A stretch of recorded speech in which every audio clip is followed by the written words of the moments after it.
सर location तो यही का दिखा रहा है, शायद आगे में शूटिंग चल रहा है। मोंगरा यहीं पे होगी।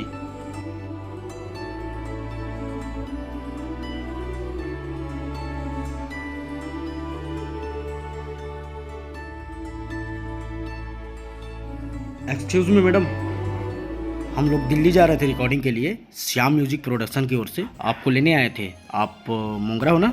लेकिन आप मन जो समझो तो वो मैं नहीं हूँ। तो आप कौन हो?